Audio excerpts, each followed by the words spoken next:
स्वागत है बच्चों आप सभी का अपना YouTube channel enjoy science with Aditya में। और यहाँ हम लोग आज स्टार्ट करने वाले हैं क्लास 8 के लिए साइंस, जिसमें कि हम लोग फिजिक्स से स्टार्ट करेंगे। इसमें ICSE और CBSE दोनों के बच्चे आसानी से पढ़ सकते हैं। तो चलिए शुरू करते हैं फिजिक्स का पहला चैप्टर मैटर। तो क्लास 7 में हम लोग जानते हैं कि मैटर के बारे में बताया जाता है कि मैटर उसे कहते हैं जो जगह छेके, है ना। मैटर उसे कहते हैं जिसमें कुछ मास हो। तो मैटर होने के लिए क्या दो कंडीशन अप्लाइड होना चाहिए। सबसे पहला कि मास होना बहुत आवश्यक है, उसमें कुछ ना कुछ वेट या वजन ये होना आवश्यक है। सेकेंड नंबर में वो क्या करना चाहिए, वो ऑक्यूपाइज स्पेस करना चाहिए। मतलब क्या, इसका मतलब कि वो कुछ ना कुछ जगह छेके, तब वो मैटर बनने लायक है। मैटर बनने के लिए दो ही बातें आवश्यक है, मास और ऑक्यूपाइज। तो बच्चों अभी सवाल आता है, तो ऐसे तो बहुत सारी चीज़ें हमारे इन्वायरमेंट में बहुत सारे, तो इसके भी कैटेगरीज है क्या? बिल्कुल है। तो मैटर को अगर देखा जाए तो मैटर तो दो कैटेगराइज में बांटा गया है। पहला जो कि लिविंग होगा, सेकेंडरी जो नॉन लिविंग होगा।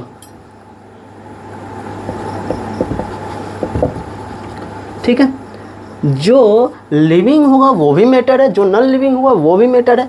तो क्या हम लोग लिविंग के बारे में भी पढ़ने वाले हैं, लेकिन बायो में।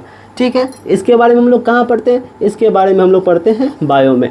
और नॉन लिविंग के बारे में कहाँ पढ़ते हैं, इसके बारे में पढ़ते हैं फिजिक्स में और केमिस्ट्री में। तो अभी हम लोग क्या पढ़ रहे हैं, हम लोग पढ़ रहे हैं फिजिक्स। तो चलिए शुरू करते हैं। तो मैटर की कहानी तो जान गए, मैटर की तो दो कहानी है, बस जगह छेक ले और उसमें कुछ ना कुछ मास होना चाहिए।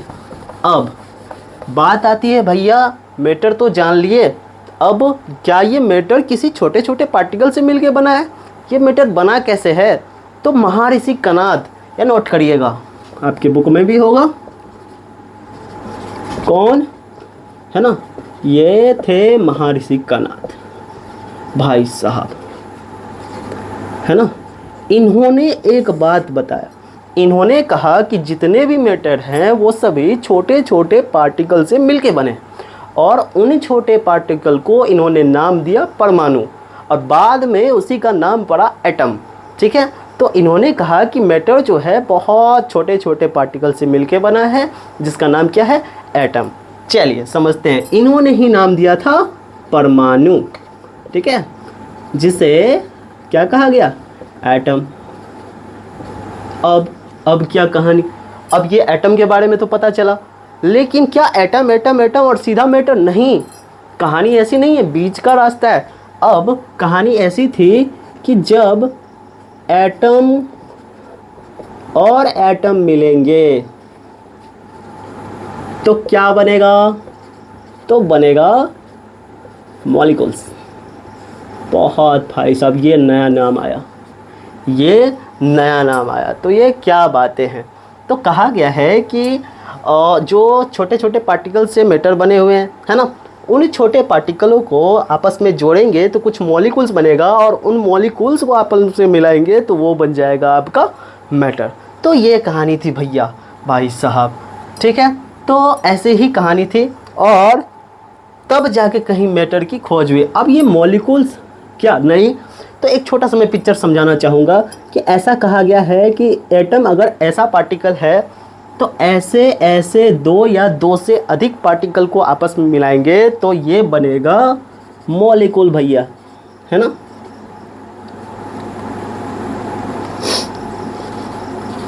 ठीक है, और ऐसे बहुत सारे मॉलिक्यूल्स को मिलाएंगे तो क्या बनेगा, ये बन जाएगा आपका मैटर। उम्मीद है कि आप सभी को समझ में आया होगा। ठीक है, फटाफट से इसका स्क्रीनशॉट ले लेंगे।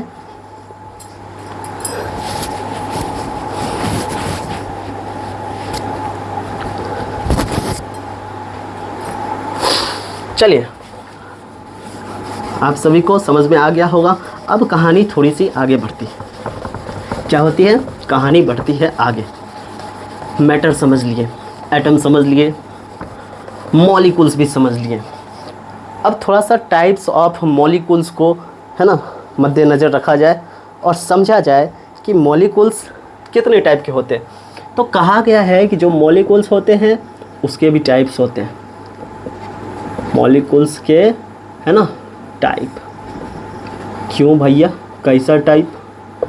तो अभी तो जस्ट देखें, अभी तो देखें कि दो एटम को मिलाएं तो मॉलिक्यूल्स तो बना, क्या हुआ, मॉलिक्यूल्स तो बना था, ठीक है। तो उसको कहा जाएगा, अगर दो एटम से मिलके अगर कोई मॉलिक्यूल्स बना है, ठीक है, अगर दो एटम से मिलके कोई मॉलिक्यूल्स बना है तो इस मॉलिक्यूल्स का नाम होगा डायएटॉमिक मॉलिक्यूल्स, ठीक है। इसका एग्जांपल क्या है, हाइड्रोजन देख लो, ये H2 के फॉर्म में लिखा जाता है, यानी एक H और एक H, दो H हुआ, तब जाके, यानी एक एटम ऑफ H और दूसरा एटम ऑफ H दोनों आपस में मिला, तब जाके कहीं डायएटॉमिक ऑफ हाइड्रोजन, यानी डायएटॉमिक मॉलिक्यूल्स हो गया हाइड्रोजन। ऑक्सीजन देखो, O2 की फॉर्म में लिखा जाता है, इसमें एक ऑक्सीजन का एटम और दूसरे ऑक्सीजन का एटम आपस में मिला तो ये मॉलिक्यूल्स ऑफ द ऑक्सीजन, ये बन गया डायएटॉमिक ऑक्सीजन, ठीक है। तो ये डायएटॉमिक मॉलिक्यूल्स हुए, ठीक है। उसके आगे बढ़ते हैं हम लोग। अब क्या होगा, जब तीन एटम आपस में मिलेंगे तो इसका नाम क्या होगा, इसका नाम होगा ट्राइएटॉमिक मॉलिक्यूल, ठीक है, समझ में आया। तो तीन एटम जब आपस में मिले तो इसका नाम क्या हुआ, इसका नाम हो गया है ट्राइएटॉमिक मॉलिक्यूल्स। तो ऐसे कौन से मॉलिक्यूल्स हैं, एग्जांपल में देख लेते हैं हम लोग। H2O, ये देखो, इसको ध्यान से देखना, हाइड्रोजन के दो एटम और ऑक्सीजन के एक एटम बन गए ट्राइएटॉमिक, समझ में आया। कार्बन डाइऑक्साइड देखो, CO2, यहाँ अगर कार्बन के एक एटम, ऑक्सीजन के कितने एटम, दो एटम, एक एटम और दो एटम मिला के कितने हुए, तीन एटम हो गए। तो इस तरह से आपके ट्राइएटॉमिक हो गए। तो उसके बाद अगर चार मिल गया तो क्या होगा, चार एटम अगर मिल जाता है तो कहानी बनती है और इसका नाम होता है टेट्राएटॉमिक। क्या होता है, टेट्राएटॉमिक मॉलिक्यूल्स, ठीक है। ये आपके टेट्राएटॉमिक मॉलिक्यूल्स कहलाएंगे। और इसका अगर एग्जाम्पल देखो तो ये इसकी एग्जाम्पल होगी, क्या होगा, फॉस्फोरस, P4 के फॉर्म में आता है। क्या होता है, फॉस्फोरस, यानी कि P4 के फॉर्म में आता है। देखो चार दिख रहा है। उम्मीद है कि समझ में आया होगा ये मॉलिक्यूल्स के प्रकार, ठीक है। ऐसे करते करते मॉलिक्यूल्स के बहुत सारे प्रकार है। आप इसका स्क्रीनशॉट लो, आगे बताता हूँ।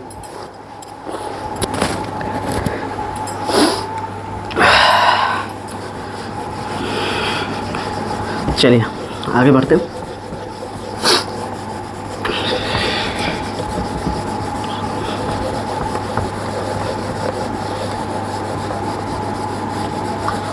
और उससे ऊपर जैसे बढ़ेगी कहानी, यानी कि क्या होगी, अगर उससे ऊपर कहानी बढ़ती है तो वो भी टाइप होते हैं, उसको हम लोग सीधा सीधी बोलेंगे पॉलीएटॉमिक। सीधी सी बात है, कितना आदमी काउंट करे, टेट्रा होता है, एक्चुअली में गिनती होती है, टेट्रा होगा, पेंटा होगा, हेक्सा होगा, है ना।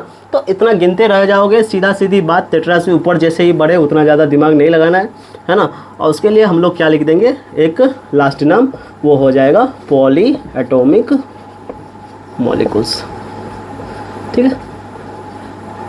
इसके लिए आपके बुक में भी एग्जांपल होगा सल्फर का, ये S8 के फॉर्म में लिखा जाता है। ये देखो 8 हो गया, ऑक्टा बोलते हैं इसको, ठीक है, सल्फर के फॉर्म, इसको नोट करेंगे फटाफट से और कहानी बढ़ती है आगे। तो उम्मीद है कि इस तरह से आपको समझ में आया होगा। थोड़ा सा एक बार रिकैप कर लेते हैं। मैटर क्या था, मैटर था जो जगह छेके जिसमें मास हो उसको बोलते हैं मैटर। कहानी बढ़ी आगे, कनाद जी ने बताया, महर्षि कनाद ने बताया कि छोटे छोटे पार्टिकल से मिलकर बनाया है, ऐसे थोड़ी है मैटर। तो उस छोटे पार्टिकल का नाम उसने परमाणु दिया और बताया कि इसी परमाणु यानी इसी एटम को आपस में जोड़ेंगे तो मॉलिक्यूल्स बनेगा और मॉलिक्यूल्स को आपस में जोड़ेंगे तो मैटर बनेगा, ठीक है। मॉलिक्यूल्स के भी टाइप देखे, अगर दो मॉलिक्यूल्स जुटा डायएटॉमिक हुआ, तीन जुटा ट्राई हुआ, चार जुटा टेट्रा हुआ और उससे अधिक जुटा तो क्या हुआ, पॉलीएटॉमिक मॉलिक्यूल्स हुआ। तो इस तरह से कहानी ख़त्म। अब पिक्चर बढ़ती है आगे और वेरी इंपॉर्टेंट चीज़ वो है काइनेटिक थ्योरी क्या है भैया? ये नया नाम क्यों है, ये कैसे है ये, इसके बारे में जानते हैं। थ्योरी अबाउट मैटर लिख देता हूँ, ऑफ मैटर, तो ये ज़्यादा अच्छा लगेगा, है ना। इसकी कहानी क्या है, एक काइनेटिक थ्योरी ऑफ मैटर क्या है, इसके बारे में जानते हैं। एक्चुअली कहा गया है कि जो अगर मान के चलो ये हमारा मैटर, ठीक है, इसके अंदर में छोटे छोटे एटम, ठीक है भैया, है एटम, है एटम तो है, और इसके अकॉर्डिंग कहना है कि इसके अंदर का जो मॉलिक्यूल्स है उसमें क्या है कि कुछ ना कुछ मूवमेंट होता है, उसमें क्या है, कुछ ना कुछ मूवमेंट होता है। कब होता है? तो जब टेम्परेचर बढ़ाते हैं या फिर घटाते हैं तो कुछ ना कुछ मूवमेंट होता है, और उस मूवमेंट के अकॉर्डिंग हम लोग डिसाइड करेंगे क्या होगा। मूवमेंट होगा तो इसका जो पार्टिकल है वो खिसकेगा, आएगा पास, कुछ एनर्जियाँ लगेंगी, और इसके अकॉर्डिंग हम लोग पता करेंगे कि वो फिजिकल स्टेट उस मॉलिक्यूल्स का, उस मैटर का क्या है। काइनेटिक थ्योरी यही बताता है। काइनेटिक थ्योरी का क्या कहना है कि जब कभी भी किसी मैटर में टेम्परेचर इंक्रीज़ करेंगे, डिक्रीज़ करेंगे, तो क्या होगा, मॉलिक्यूल्स में कुछ ना कुछ मोशन आएगी, और उस मोशन के कारण क्या होगा, वो मॉलिक्यूल्स दूर दूर खिसकेगा या फिर पास पास आएगा, और उससे उस मैटर का फिजिकल स्टेट पता चलेगा। ठीक है, तो समझ में आया होगा काइनेटिक थ्योरी। और इस काइनेटिक थ्योरी के कुछ पोस्टुलेट यानी कुछ लिमिटेशन, कुछ पावर है, तो उसको हम लोग समझ जाते हैं। अब काइनेटिक थ्योरी के क्या है, कुछ पोस्टुलेट, इसको हम लोग फटाफट से लिखेंगे। ठीक है, ज़्यादा नहीं लिखेंगे, एकदम शॉर्टकट में समझते हुए, है ना। काइनेटिक थ्योरी पोस्टुलेट्स, ठीक है, इसके बारे में समझते हैं कि ये क्या है। सबसे पहले इसमें बताया गया है कि जितने भी मैटर हैं वह सभी छोटे छोटे पार्टिकल से मिलके बने हुए हैं। All matter are made up of very ठीक है स्मॉल पार्टिकल, और उस पार्टिकल का नाम क्या है, अभी बताया मैंने, क्या नाम है, या तो वो एटम होगा या फिर मॉलिक्यूल्स होगा, है ना। कोई समस्या नहीं होनी चाहिए। ठीक है, सेकेंड नंबर में हम लोग देखते हैं। इसने कहा कि जो भी मॉलिक्यूल्स बने होंगे उसके अंदर के जो एटम होंगे वो आइडेंटिकल होंगे ऑल स्टेट पे। ठीक है, जितने भी मॉलिक्यूल्स होंगे उसके अंदर के जो भी एटम होंगे वे सभी के सभी क्या होंगे, ऑल स्टेट्स में आइडेंटिकल होंगे। तो चलिए उसको हम लोग लिख देते हैं। तो ऐसा लिखते हैं, constituent particle are identical in all states. माने क्या, मतलब क्या, इस बात की कुछ तो मतलब होगी। चलिए समझते हैं क्या मतलब है। जैसे वाटर है H2O, अगर इसको तोड़ा जाए, हाइड्रोजन प्लस ऑक्सीजन, दो बातें निकलेंगी। क्या हाइड्रोजन का अपना कोई अस्तित्व नहीं है? है। क्या ऑक्सीजन का अपना कोई अस्तित्व नहीं है? है। दोनों का अपना अपना अस्तित्व है ना, दोनों अपने अपने काम करते हैं। तो इस दोनों को आपस में जोड़े तो ये क्या बना, वाटर। तो सबका अपना अपना आइडेंटिकल कुछ ना कुछ अस्तित्व है। ठीक, तो ये उम्मीद है कि समझ में आया होगा। सेकेंड नंबर का पोस्टुलेट, ये किसका पोस्टुलेट है, काइनेटिक थ्योरी का पोस्टुलेट है। ठीक, चलिए बात करते हैं आगे, और ये है थर्ड नंबर पोस्टुलेट। ये क्या है, थर्ड नंबर पोस्टुलेट। और इसके अकॉर्डिंग क्या है, इसने कहा कि मॉलिक्यूल्स के बीच में, मॉलिक्यूल्स किसी भी मैटर के मॉलिक्यूल्स के बीच में कुछ ना कुछ गैप होगा, स्पेस होगा। ठीक है, क्या होगा, there is space between the molecules, है ना, ऑफ द मैटर। स्पेस होगा और इसका नाम दिया गया है, इस स्पेस का नाम क्या है, इंटर मॉलिक्यूलर स्पेस, है ना। क्या नाम दिया गया है, इंटर मॉलिक्यूलर स्पेस। एक और नाम है वॉइड, ठीक है। अब ये छोटे छोटे पार्टिकल, इसको लगता है, हाँ ठीक है, लिख लो कि क्या है कि इंटरमॉलिक्यूलर स्पेस होगा, ठीक है। उसके बाद कहानी जब आगे बढ़ती है तो ये कहानी बढ़ती है, मतलब ऐसा समझो कि अच्छा, इसके बारे में थोड़ा सा मैं एक पिक्चर ड्रॉ करना चाहूँगा। जैसे स्टेट हैं 3, पता है हमें 3 स्टेट होते हैं, है ना, 3 स्टेट। कौन से, पहला सॉलिड, इसका पार्टिकल आपस में जुटा होगा, ये मान के चलो इसके पार्टिकल्स हैं, छोटे छोटे मॉलिक्यूल्स हैं, ये क्या आपस में जुटे हुए हैं और इसमें स्पेस बहुत कम है, ठीक है। और ये लिक्विड हुआ, देख रहे हो, स्पेस है, और ये गैसेस है। तो बचपन से पढ़ते हैं सॉलिड किसको बोलते हैं, जिसके इंटरमॉलिक्यूलर स्पेस यानी पार्टिकुलर के बीच की जगह बहुत कम होगी, ना के बराबर होगी, वो सॉलिड। जिसकी थोड़ी सी अधिक होगी अपेक्षा किसके, सॉलिड के, वो लिक्विड हो गया। और जिसका सबसे ज़्यादा गैप होगा वो हो जाएगा कौन सा, गैसियस स्टेट, ठीक है। उम्मीद है कि ये समझ में आया होगा। फटाफट से स्क्रीनशॉट लीजिए, आगे बढ़ते हैं।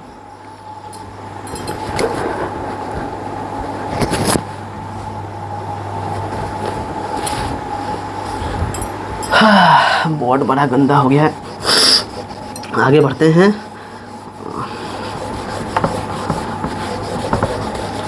थर्ड नंबर पोस्टुलेट तो लिख लिए, फोर्थ नंबर पोस्टुलेट की ओर बढ़ते हैं। ये मत बोल देना कि पोस्टुलेट क्या होता है, अरे बातें काइनेटिक थ्योरी की बातें, इतना तो घुसेगा ना दिमाग में, ठीक है। चलिए आगे बढ़ते हैं। और ये है ना फोर्थ नंबर पोस्टुलेट, ये क्या कहता है, फोर्थ नंबर पोस्टुलेट, जो पार्टिकुलर के जो पार्टिकल्स हैं उसके बीच का जो स्पेस है, अब स्पेस है तो पार्टिकल्स एक दूसरे को खींचने में कुछ ना कुछ फोर्स लगाएगा, ठीक है, हमेशा लगाता है फोर्स, और उस फोर्स को फोर्स ऑफ अट्रैक्शन बोलते हैं, जाने नहीं देना चाहता है, ठीक है। इसके अकॉर्डिंग क्या है कि ऑल पार्टिकल्स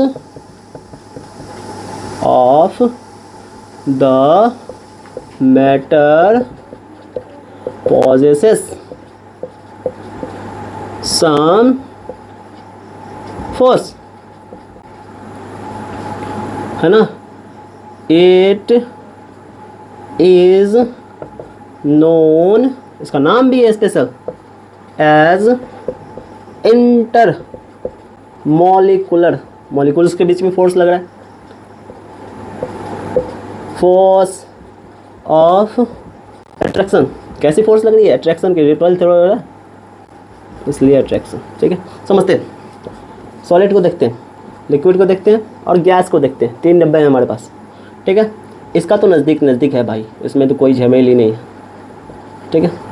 इसका मॉलिक्यूल्स तो सब सटा है, ये थोड़ा दूर है, ठीक है, ये दूर है। ये गैस, ये तो बहुत ज़्यादा दूर है, तो दिल्ली लंदन का बात हो रहा है, ठीक है। ये सॉलिड वाले की बात करते हैं, लिक्विड हुआ, ये गैस हुआ, ठीक है। सॉलिड के अंदर में देखो मॉलिक्यूल्स आपस में सटे हुए हैं, तो फोर्स भी कम लग रहा है, खींचने में जितना मदद करेगा, देखो खींचने में कौन मदद करेगा, ये करेगा मदद, इंटरमॉलिक्यूलर फोर्स ऑफ अट्रैक्शन करेगा मदद, ठीक है। इसके बीच में कुछ ना कुछ फोर्स लगता है ताकि इसके मॉलिक्यूल्स भागे नहीं, एक जगह रहे। तो सॉलिड में क्या होता है, इंटरमॉलिक्यूलर फोर्स ऑफ अट्रैक्शन बहुत हाई होता है, इस कारण से इसके मॉलिक्यूल्स भागते ही नहीं है। लेकिन लिक्विड की कहानी अलग है, इसके अपेक्षा इसकी फोर्स ऑफ अट्रैक्शन वो कम होती है, इस कारण से लिक्विड के जो मॉलिक्यूल्स हैं थोड़े दूर होते हैं, किसके अपेक्षा, सॉलिड की अपेक्षा। अब बात करते हैं गैस की, तो इसका देखो दूर में भाई साहब किसी के कंट्रोल में नहीं, तो इसका तो सफ़ेद ज़मीन में एकदम धंसा हुआ इंटरमॉलिक्यूलर फोर्स ऑफ अट्रैक्शन है, ठीक है। उम्मीद है कि समझ में आया होगा। 5वां, वेरी इंपॉर्टेंट, इसको बड़े ही ध्यान से समझना, और ये बच्चों को समझ में नहीं आता है, इसलिए ध्यान से सुनिएगा कि मैं क्या बोल रहा हूँ, ठीक है। तो इसके बारे में समझते हैं। जो पार्टिकल ऑफ द मैटर है ना,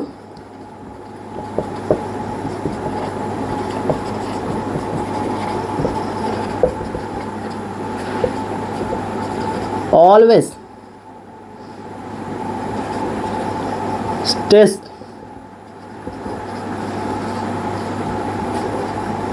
some Brownian motion.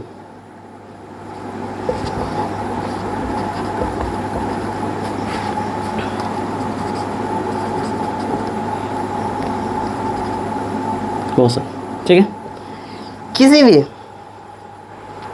किसी भी मैटर के अंदर में जो पार्टिकल्स है वो क्या करते हैं, एक दूसरे पे एक मोशन लगाते हैं, ब्राउनियन मोशन, जिसको जिगजैग मोशन भी कहा जाता है। 7th क्लास में पढ़ते हैं हम लोग। कैसा मोशन? जिगजैग। जिगजैग के बारे में समझेगा ना।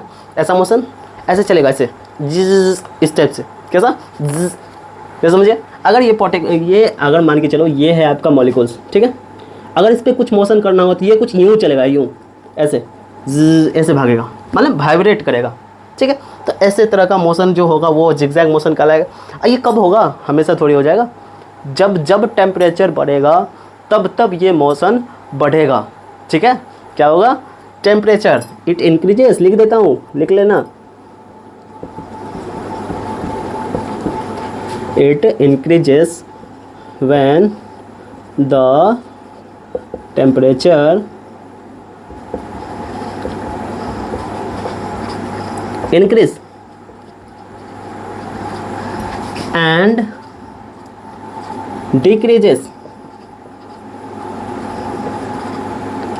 when the temperature decrease।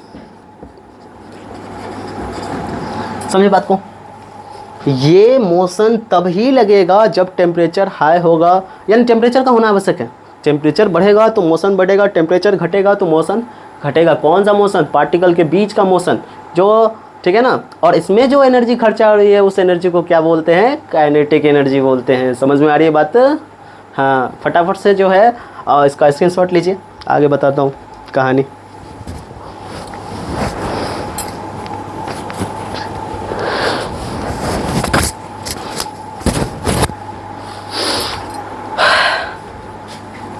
चलिए, ये थे 5 पोस्टुलेट।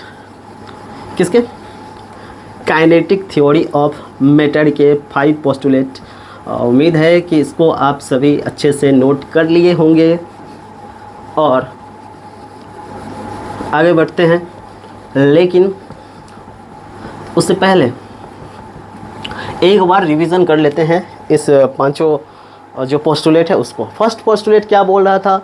बोल रहा था जितने भी मैटर है वो सभी छोटे से छोटे पार्टिकल से मिलकर बने हैं, जिसका नाम क्या है? एटम या फिर मॉलिक्यूल्स, ठीक है। सेकंड नंबर में क्या बोल रहा था? सेकंड नंबर ज़रा रिवाइंड करो, सेकंड नंबर क्या है? तो जितने भी मॉलिक्यूल्स हैं ना, वो सभी किसी न किसी छोटे छोटे पार्टिकल से मिलकर बने होंगे, और उन सभी पार्टिकलों का क्या है? आइडेंटिकल कुछ ना कुछ अस्तित्व है। ये सेकंड बोल रहा था। थर्ड नंबर पोस्टुलेट को अगर मैं याद करूँ तो ऐसा था कि जितने भी मैटर है उसके अंदर में जो जितने भी पार्टिकल है, जितने भी एटम है ना, उन सभी के बीच में कुछ ना कुछ गैप है, और उस गैप का नाम क्या था? क्या था? Intermolecular space. और बात करते हैं 4th नंबर में, तो उसमें कुछ बात ऐसी कही गई थी कि वो जो पार्टिकल के बीच में गैप था ना, हर एक पार्टिकल दूसरे पार्टिकल पे कुछ ना कुछ फोर्स अप्लाई कर रहा था ताकि उसको वो अट्रैक्ट करे, ताकि उसका एक डेफिनेट शेप बना रहे, है ना। तो इस कारण से उस पे क्या होता था? एक छोटा सा फोर्स अप्लाइड होता था, और उस फोर्स का नाम क्या था? Intermolecular force of attraction. चलिए आगे बढ़ते हैं। और ये 5वां सबसे इम्पोर्टेंट था कि जितने भी मैटर हैं उनके अंदर के पार्टिकल एक दूसरे के ऊपर क्या करते हैं? कुछ ना कुछ मोशन लगा रहे हो, कुछ ना कुछ, एक जिगजैग मोशन, ब्राउनियन मोशन कहा जाता है, वो लगाए थे। कब? जब टेम्परेचर मिलता है तब। जैसे जैसे टेम्परेचर बढ़ेगा सारे पार्टिकल अपना मोशन क्या करेंगे? इंक्रीज़ करने लग जाएंगे, यूं यूं यूं यूं चलने लग जाएंगे, ठीक है। और जैसे जैसे टेम्परेचर बहुत हाई हो जाएगा, बहुत भाग जाएंगे करते करते, और टेम्परेचर डाउन तो वाइब्रेट करना भी डाउन। तो उम्मीद है कि समझ में आया होगा kinetic theory of the matter. अब हम लोग थोड़ा सा आगे बढ़ेंगे, है ना। अब kinetic theory of solid substance उसको देख लेते हैं, ठीक है, कहानी कैसी है, ठीक। आगे देखते हैं। उम्मीद है समझ में आया होगा। एक चीज़ और मैं समझाना चाहूँगा अपने भाषा में, ताकि आप सभी को ये चीज़ याद रहे, ठीक है। काइनेटिक एनर्जी क्या था पता चल गया ना? उस मोशन में जो एनर्जी लग रही थी वो एनर्जी काइनेटिक एनर्जी, ठीक है। ऐसा समझो कि अगर टेम्परेचर की मैं बात करूं, ठीक है, क्या हो गया इसको, ठीक है, चलिए समझते हैं। अगर टेम्परेचर बढ़ा, ठीक है, अगर टेम्परेचर बढ़ा भाई साहब तो क्या होगा, टेम्परेचर बढ़ा तो क्या होगा, मोशन बढ़ेगी और क्या होगा, किसकी मोशन बढ़ेगी, इंटरमोलिकुलर जो पार्टिकल्स हैं छोटे, उनके मोशंस क्या होंगे, बढ़ेंगे, और मोशंस बढ़ेंगे तो उस पर एनर्जी भी बढ़ेगी। कैसी एनर्जी, काइनेटिक एनर्जी जो है वो भी इंक्रीज करेगी। तीन बात याद रख रही हो, फिर समझ में आ जाएगी सारी कहानी। कौन सी कहानी, टेम्परेचर अगर इंक्रीज किया तो motion of the particle increase, motion of the particle increase तो एनर्जी भी इंक्रीज। ठीक है, कहानी अच्छे से समझ में आई होगी बहुत। इससे इसी फॉर्म पे हम पता कर लेंगे कि कौन सॉलिड है, कौन लिक्विड है, कौन गैस है। देखो कैसे करते हैं, देखो सॉलिड की कहानी कैसी होती है। तो सॉलिड की तो कहानी पता ही है अपने को। ये देखो पार्टिकल आपस में सटे हैं बेचारे, निकलने का नाम नहीं। मैंने लगा दी इसमें आग, हीट होने लग गया। इसको कितना भी हीट करो क्या होगा, इसके पार्टिकल कुछ यूं वाइब्रेट होंगे, यूं वाइब्रेट होंगे। कितना भी तो नहीं करना है, एक लिमिट पे ही करना है, थोड़ा सा ही करना है। तो हल्का सा हीट करने पे क्या होंगे, इसके पार्टिकल्स कम ही वाइब्रेट होंगे, तो ये सभी मोशन में आएंगे, होंगे। ठीक है, तो ये सॉलिड स्टेट में इसके पार्टिकल क्या होंगे, यहीं पे जुटे हुए हैं। टेम्परेचर जैसे बढ़ाएंगे ये फिजिकल स्टेट ही चेंज कर लेगा।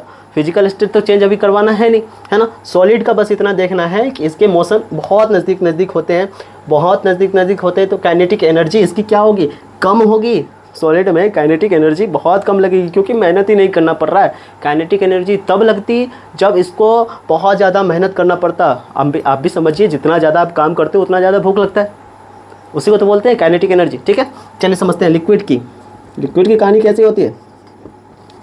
लिक्विड में जो पार्टिकल होते हैं वो थोड़े थोड़े दूर होते हैं, बिल्कुल सही बात है भाई।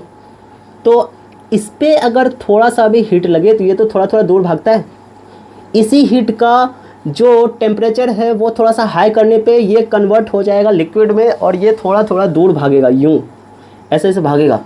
यही भाग गया बेचारा, यही वाला भागा, और ये भागा तो थोड़ा सा स्प्रेड किया, थोड़ा सा क्या हुआ, बढ़ा। और ये जब थोड़ा सा बढ़ा तो अपना दायरा बढ़ाया, अपना इलाका बढ़ा लिया, और ये इलाका बढ़ाने के कारण इस स्टेट से इस स्टेट में चला आया और ये लिक्विड फॉर्म में चला आया। ठीक है, अब गैसियस स्टेट में क्या होता है, गैस में इसी का टेम्परेचर और हाई कर दिए भाई साहब, तो क्या हुआ, मैंने बताया टेम्परेचर हाई तो मोशन हाई, मोशन हाई तो काइनेटिक एनर्जी हाई। तो ये सभी इतने ज़्यादा भागने लग गए, फुल मोशन में चले आए, फुल बहुत ज़्यादा मोशन में चले आए। और ये सभी इतने ज़्यादा मोशन में चले आए कि भाग गए, रुकना ही नहीं है ना। और टेम्परेचर बढ़ाओगे, मैं रुकूंगा ही नहीं, ये रुकेगा ही नहीं, ये भागने लग गया, बहुत दूर भाग गया, और इतना दूर भाग गया कि अब मिलना भी नहीं है, इसका डेफिनेट शेप तक नहीं बचा यार, है ना। तो ये लिक्विड से गैसियस स्टेट में क्या हो गया, चेंज हो गया। तो इस तरह से देखो, टेम्परेचर जैसे जैसे बढ़ रहा है, मोशन बढ़ने लग गया, पार्टिकल का मोशन बढ़ने लग गया, तो ये क्या हो गया, फिजिकल स्टेट ही चेंज हो गया। सॉलिड से बना लिक्विड, लिक्विड से बना गैस, है ना। सॉलिड से बना लिक्विड, लिक्विड से क्या बन गया, गैस। आपको याद रखना होगा, सॉलिड में काइनेटिक एनर्जी कितनी लगी है, काइनेटिक एनर्जी क्या लगी है, बहुत कम लगी है, याद रखिएगा। क्या लग रही है, बहुत कम। और जो लिक्विड है उसमें काइनेटिक एनर्जी क्या लगी है, अपेक्षा सॉलिड के वो हाई लगी है। और जो गैस है उसमें काइनेटिक एनर्जी बहुत हाई लगी। क्यों लगी है, क्योंकि इसके पार्टिकल भागे जा रहे हैं, तो काइनेटिक एनर्जी क्या होगी, बढ़ी जाएगी। इसकी सोच लीजिए फटाफट। ठीक है, एक चीज़ थोड़ा सा ये मिस्टेक हो गया है, जैसे जैसे मोशन बढ़ेगा, है ना, ये काइनेटिक एनर्जी डाउन होगी, याद रखिएगा। ठीक है, तो फटाफट से इसको छाप लीजिए, है ना।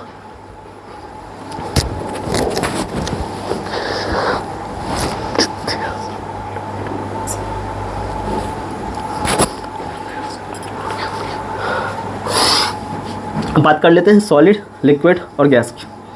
किसके, सॉलिड की, लिक्विड की और गैस की। ये बातें याद रखिए, इसको रहने देते हैं, वन बाय वन चर्चा करते हैं हम लोग। सॉलिड की स्टार्ट करते हैं, कहानी वही कहानी है, क्या ही थोड़ा स्टार्टिंग से स्टार्ट करते हैं। सॉलिड किसे कहते हैं।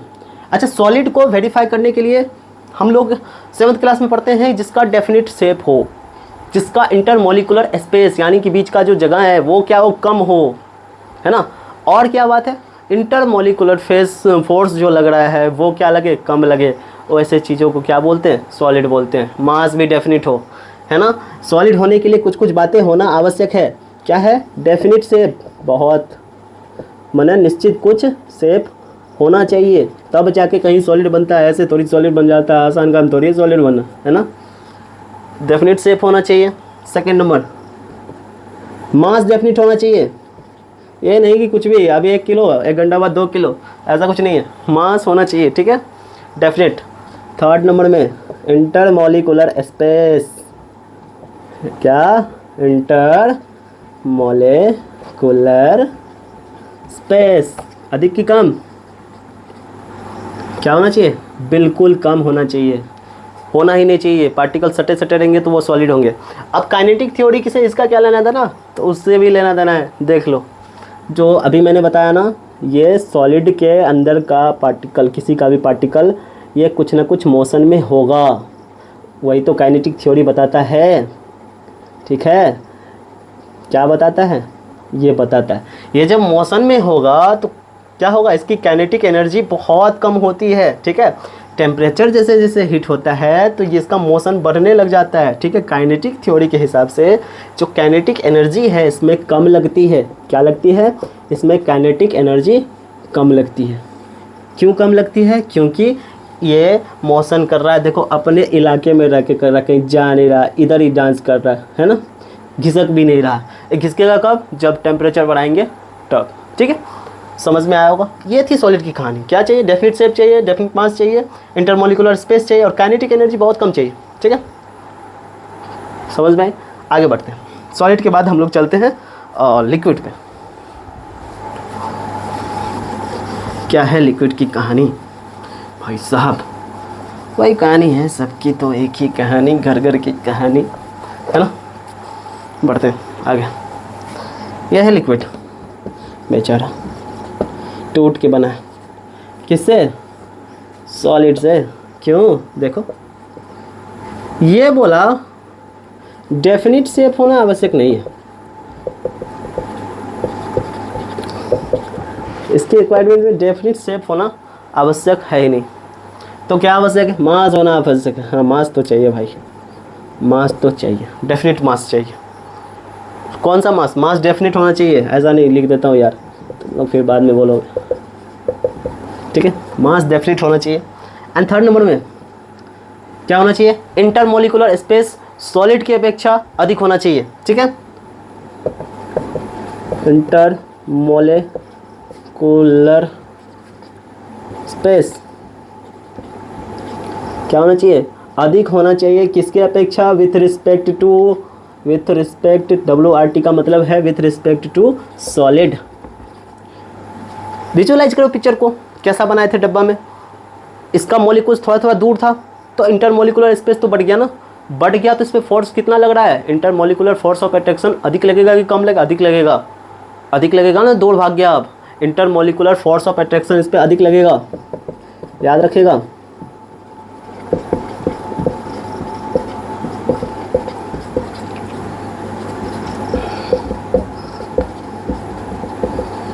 बहुत ज़्यादा लगेगा। अब काइनेटिक एनर्जी कितनी लगेगी, अधिक लगेगी। क्यों लगेगी, मोशन बढ़ेगा, जैसे जैसे मोशन क्या हुआ, बढ़ रहा है तो काइनेटिक एनर्जी घट रहा है। यही कहानी होती है, यही तो होती है ना।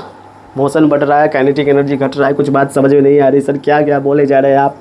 देखो पिक्चर, देखो पिक्चर, देखो देखो देखो देखो देखो, लिक्विड है, थोड़ा थोड़ा दूर में गैप है, थोड़ा थोड़ा इतना ज़्यादा किया, ऐसे ऐसे हिला, टेम्परेचर दिए तो ये क्या हुआ, हिलने लग गया, हिलने लग गया भाई साहब, हिलने लग गया। मेहनत जो है इसका पार्टिकल क्या किया, इसका पार्टिकल अधिक मेहनत किया है सॉलिड की अपेक्षा। सॉलिड का तो साफे नहीं कर रहा था तो एनर्जी ही नहीं लग रहा था, इसमें एनर्जी बढ़ी, इसमें क्या हुई, एनर्जी बढ़ी। तो इसमें जो काइनेटिक एनर्जी है वो कमेगा कि बढ़ेगा, इसमें काइनेटिक एनर्जी सॉलिड की अपेक्षा क्या हो जाएगा, थोड़ा सा हाई हो जाएगा, है ना। तो क्या हो जाएगा, थोड़ा सा हाई इसका काइनेटिक एनर्जी लग जाएगा, किस में, और लिक्विड में। ठीक है, ये लिक्विड की कहानी में। अब बात करते हैं गैस की। इसको थोड़ा सा स्क्रीनशॉट ले लो।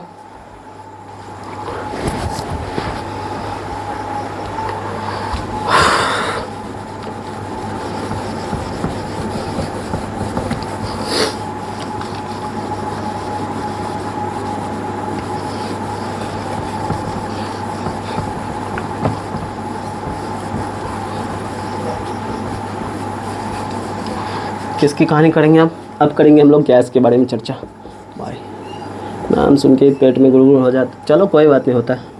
लिक्विड से अब बनेगा गैस। कैसे बनेगा, देखो डब्बा बनाते हैं गैस का, लिक्विड को ही टेम्परेचर दिए हैं, उसका मॉलिक्यूल्स भागने लग गया, भाग के बहुत दूर चला गया, पकड़ में ही नहीं आ रहा, इतना दूर चला गया है, बहुत ज़्यादा दूर चला गया। काइनेटिक एनर्जी इसकी बहुत अधिक लग गई, पकड़ने गया बेचारा काइनेटिक एनर्जी, भाई साहब मिल जाओ तो कहीं हम भी मिल जाए, है ना। चलो देखते हैं, काइनेटिक एनर्जी इसकी हाई हुई। इसकी रिक्वायरमेंट क्या है, शेप की कोई आवश्यकता नहीं है, डेफिनेट शेप हो ना हो कोई फ़र्क नहीं पड़ता इसको, है ना। मास होना चाहिए, है ना। इसका मास भी लेकिन डेफिनेट नहीं होता है, पता ही नहीं चलता कौन सा गैस का मास कितना है, किसी कंटेनर में डालोगे तब जाके पता चलेगा। ठीक है, इंटरमोलर मॉलिक्यूलर फोर्स जो होता है वो क्या होता है भाई, इंटरमॉलिक्यूलर फोर्स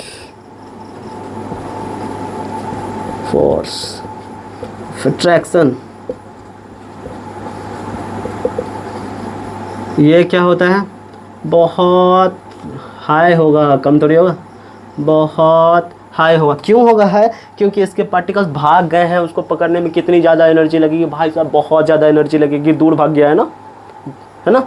तो इसका इंटरमॉलिक्यूलर फोर्स क्या होगा, बहुत हाई होगा, है ना। इसीलिए इसका मतलब ये क्यों हाई होगा, क्योंकि इसका जो स्पेस है वो बहुत हाई है। लिख देते हैं ये भी बात कि इंटरमॉलिक्यूलर, है ना, स्पेस क्या है, बिटवीन मॉलिक्यूल्स ना, हाँ,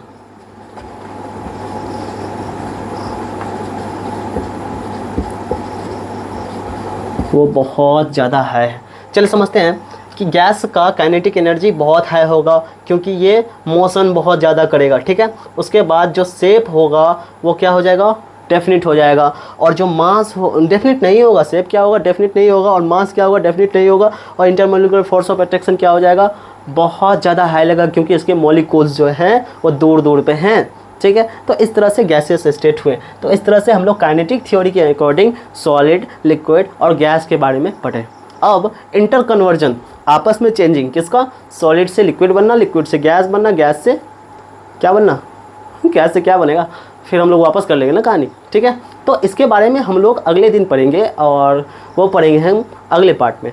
तो इस तरह से उम्मीद है कि वीडियो आप सभी को समझ में आया होगा। तब तक के लिए धन्यवाद।